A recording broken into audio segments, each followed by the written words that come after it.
né? Inicialmente havia até uma possibilidade, uma expectativa de que o Alcolumbre demonstrasse apoio ao Flávio Bolsonaro. O que a gente vê atualmente é, de fato, a dificuldade do Flávio em conseguir esses apoios.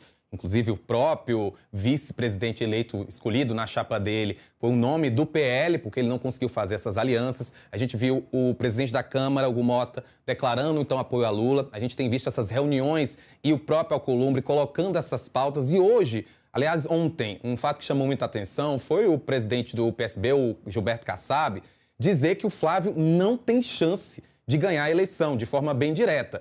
E quem conhece política pouco, mesmo que seja um pouco, sabe o quão o Kassab entende desse jogo. Então, onde você enxerga Flávio Bolsonaro nesse momento de início de campanha? Porque o próprio Kassab fala isso, que a partir desse momento o PT vai de fato mostrar, segundo as palavras do Kassab, quem é o Flávio Bolsonaro e quem são os aliados dele. O Kassab desempenha nessa eleição uma posição bastante curiosa. Ao mesmo tempo em que ele é o presidente do PSD, que se firmou nos últimos tempos como o maior partido do Brasil, um partido com uma capilaridade nas cidades impressionante, que consegue eleger muitos prefeitos, que já tem muitos prefeitos entre os seus filiados, o Kassab também é o candidato a vice-presidente de Ronaldo Caiado.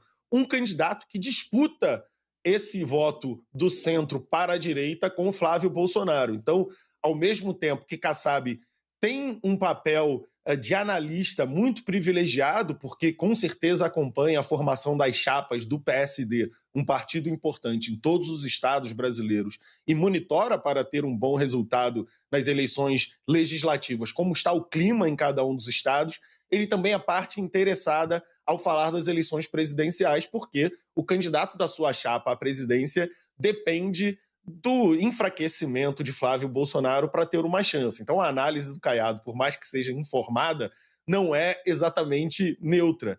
No entanto, ele tem razão no sentido de que a política não parece acreditar nas chances de eleição de Flávio Bolsonaro. Os políticos fisiológicos, aqueles que se juntam com quem parece que vai ganhar ou com quem acaba vencendo, não estão levando fé no potencial de Flávio Bolsonaro. A gente não precisa ir muito longe para falar disso.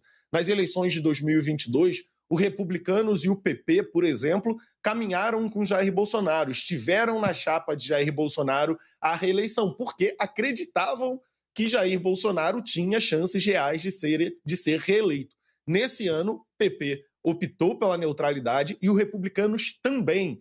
Acho que é sinal de que não levam tanta fé assim em Flávio Bolsonaro. E os repetidos momentos de desencontro, de desinformação, de confusão na campanha de Flávio também não transmitem muita expectativa para o eleitor e para os políticos. A gente esperava nas últimas semanas que o Flávio fosse engrenar numa arrancada positiva.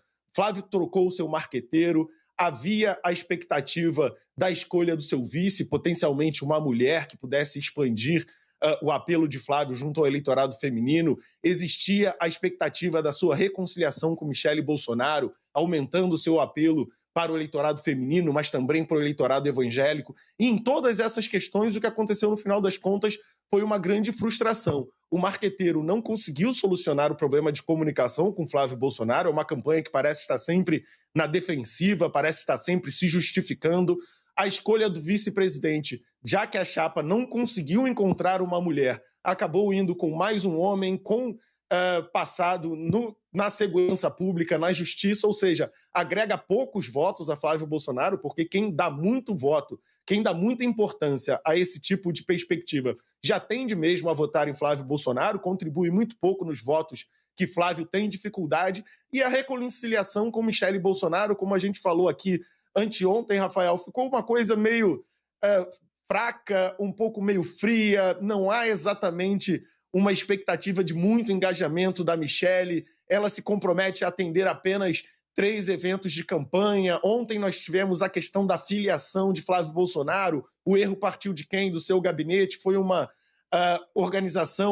desorganização por parte da sua campanha, foi uma armação do Missão, qualquer que seja a verdade nisso tudo, o que importa é que no final das contas não é uma onda muito positiva. Flávio, apesar de estar ali quase no empate técnico com Lula, tem potencial para ganhar a eleição, não está se aproveitando dessas oportunidades de avançar, de ter essa maré positiva. De novo, mantém uma situação em que parece estar sempre na defensiva, sempre se justificando. Tivemos também o episódio do curso de pós-graduação que estava no seu currículo, mas que, na verdade, a universidade disse que ele nunca foi aluno da Universidade Federal do Rio de Janeiro. Enfim, é uma candidatura que deveria estar como franco-atiradora, é a candidatura de oposição, deveria estar trabalhando para mostrar para a população que o PT e que Lula não merecem mais 4 anos, mas que até o momento, e nós estamos a 40 dias da eleição, tem se dedicado mais a justificar, mais a dar explicações, mais a tentar fazer com que o seu eleitor não o deixe do que buscar novos eleitores, do que avançar em populações que, neste momento, ainda não optaram por Flávio Bolsonaro. Magno, vamos voltar para o Lula, porque apesar dessa liberação feita pelo Alcolumbre, a gente sabe que domingo começa a campanha eleitoral e Brasília vai ficar vazia. Vazia de político, tá? Depois o povo fala muito que Brasília não tem ninguém. Brasília tem muita gente. Ó, muito legal Brasília, mas o assunto não é esse. Mas enfim, Brasília vai ficar vazia de político, o pessoal vai fazer campanha. E aí eu me pergunto, essa liberação, ela pode ser vantajosa para a campanha de Lula? Porque muito me vem a percepção de que ele poderia usar esse argumento de, defendemos a bandeira da escala 6x1, o Congresso está atrapalhando. Sabe aquele discurso que já foi feito no passado de que o Congresso é inimigo do povo? Essa bandeira